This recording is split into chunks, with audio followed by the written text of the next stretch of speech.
Good morning प्यारे बच्चों, मैं कंचन पारिक MDM CA कक्षा 5 में आपका स्वागत करती हूँ। अभी तक हमने 3 पाठ पढ़ लिए हैं, संज्ञा, लिंग, वचन।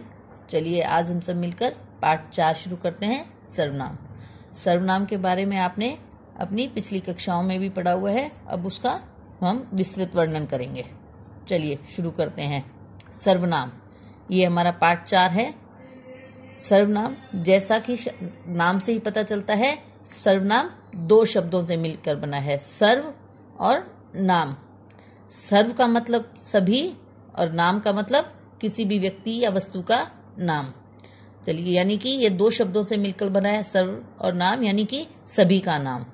अब हम इसका पूरा विवरण करेंगे। चलिए आइए शुरू करते हैं। सर्वनाम, जिन शब्दों का प्रयोग संज्ञा के स्थान पर किया जाता है उन्हें सर्वनाम कहते हैं। देखिए, संज्ञा शब्द क्या होते हैं? किसी व्यक्ति का, किसी वस्तु का, किसी स्थान का, इनके जो नाम होते हैं उन्हें संज्ञा कहते हैं।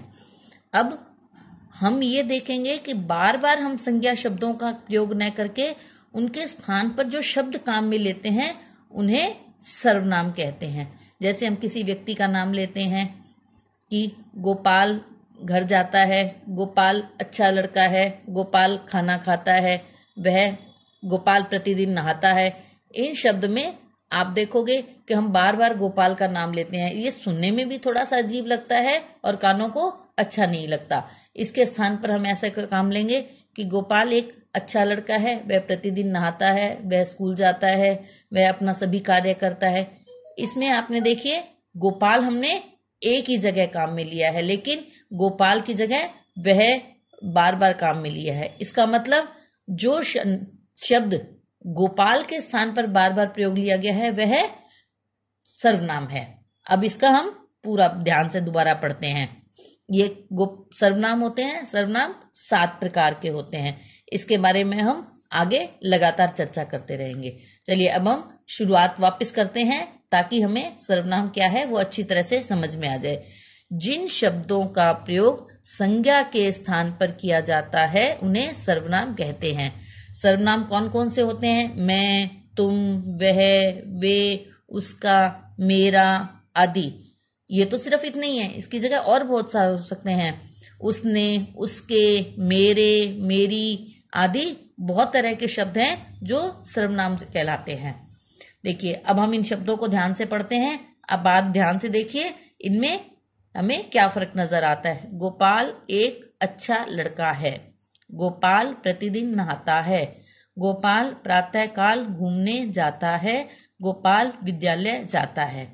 अगर अभी इन सभी शब्दों को हम एक साथ बोले तो हमें ऐसे बोलना पड़ेगा, गोपाल एक अच्छा लड़का है, गोपाल प्रतिदिन नहाता है, गोपाल प्रातःकाल घूमने जाता है, गोपाल विद्यालय जाता है।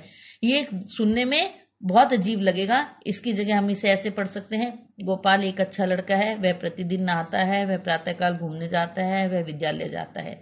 इसमें हमने बार बार गोपाल का नाम न लेकर उसके स्थान पर वह का प्रयोग किया है, अतः जो वह शब्द है वह सर्वनाम कहलाता है।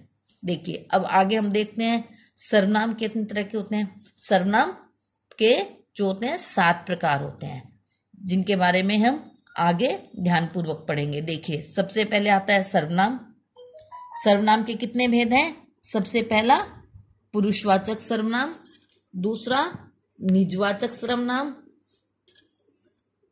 और तीसरा अनिश्चयवाचक सर्वनाम, संबंधवाचक सर्वनाम, प्रश्नवाचक सर्वनाम, और निश्चयवाचक सर्वनाम, और संकेतवाचक सर्वनाम।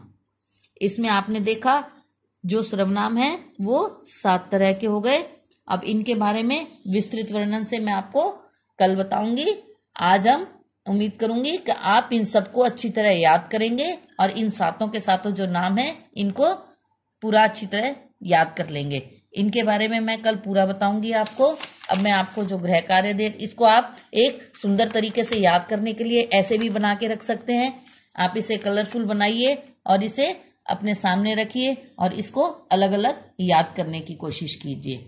चलिए, अब मैं आपको गृह कार्य दे रही हूँ और वो गृह कार्य परसों हमने वचन किए थे। उस वचन में मैं आप जो आपको गृह कार्य याद करने आपको काम दिया था ना याद करने के लिए, उसी में से कुछ शब्द आपको काम करने के लिए दे रही हूँ। उन्हें आप याद किया होगा आपने और आज उन्हें मुझे आप लिख कर दिखाइए ताकि कल मैं इनका आपको चेक कर सकूं। लीजिए ये आपका गृह कार्य जो हमने पाठ 3 वचन पढ़ा था, इस वचन में से है। इनमें आपको एक वचन दिया हुआ है, इसके आपको बहुवचन लिखने हैं और दूसरे में मैंने आपको बहुवचन दे रखे हैं। इन बहुवचन से आपको एक वचन लिखना है। चलिए, धन्यवाद।